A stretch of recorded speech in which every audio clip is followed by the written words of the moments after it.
Let's talk about ambient luminescence. This is one of Richard Kelly's 3 tenets of lighting design and is really used to create a language for architects and for the lay people to understand what lighting can do for them and for their spaces.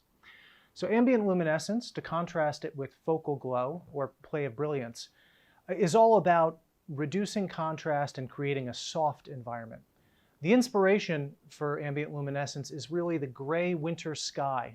So imagine yourself walking outside in the winter and stratus clouds have blanketed the sky and the sun is being refracted through all those gray clouds.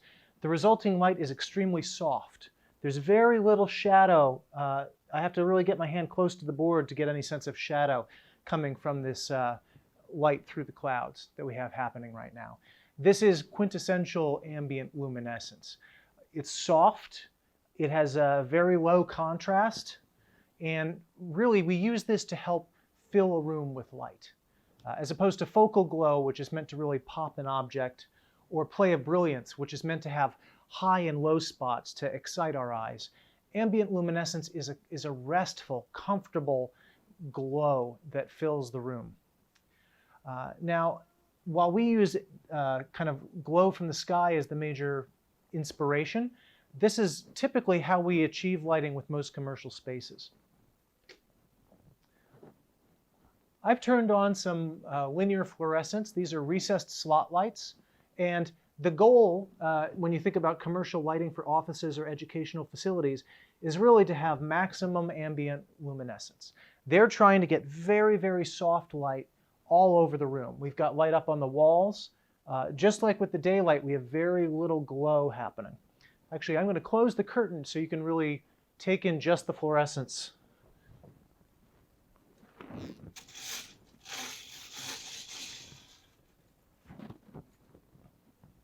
So while there's still a little daylight emanating through, these shades are 10% light filtered only. So most of what we see now is ambient luminescence driven by the fluorescence above my head. We still have very soft quality of shadow, and this really helps us when we are dealing with tasks in a typical classroom or office. Now think back to Richard Kelly's time. Think back to 1970s and 1980s, before the age of computers. People at their desks were largely using pencil and paper, maybe pen and paper, and they may be reading very small text on booklets, reports, newsprint. The visual tasks that people had to do were pretty intensive, and in order to really see them very easily, we needed not only a lot of light, but we wanted to minimize the shadows that were happening with that light. So ambient luminescence, the soft glow from fluorescence traditionally, and certainly achievable with LED, but that soft glow would blanket an office or a classroom and really allow people to focus on their work and be writing something with very little shadow from their hand or their pencil on the page. It really let people's eyes focus on the task at hand and not take in all the additional information of shadows and brights and darks. How relevant is ambient luminescence now in the age of computers? Well, think about it. I spend my time in front of a monitor and it's already illuminated. The monitor is self-illuminated. It's got usually at this point a LED panel or OLED behind it, providing its own glow. And then I'm touch typing for me, so I don't need much light on my keyboard. Also, people use, at this point, tablets and smartphones as a way to enter and consume data, and often as part of their work, or even in the classroom. So now that we have visually illuminated interfaces for our work, how important is ambient luminescence? Actually, just as important as always.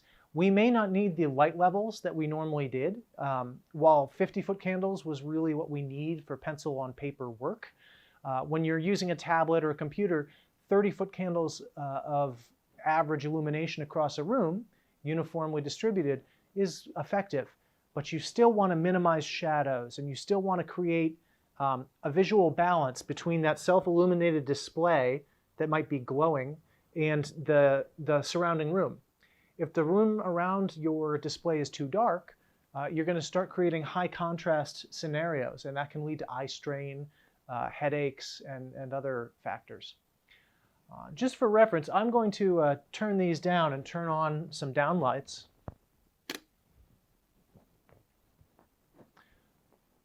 So here we're still delivering an appropriate amount of light to the working plane, but the quality of shadow is very different.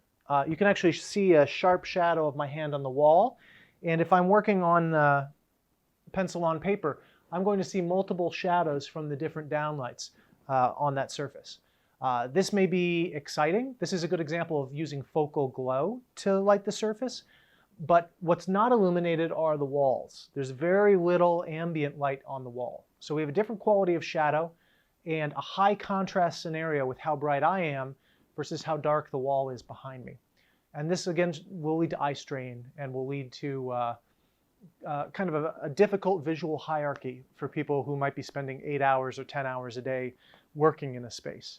It's great for a few hours at a coffee shop when you want an exciting kind of intrigue to things. If you're working on your laptop and sipping a latte and people watching.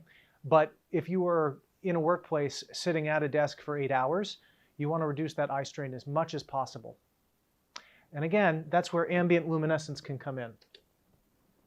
So again, I'm adding in these fluorescent strips.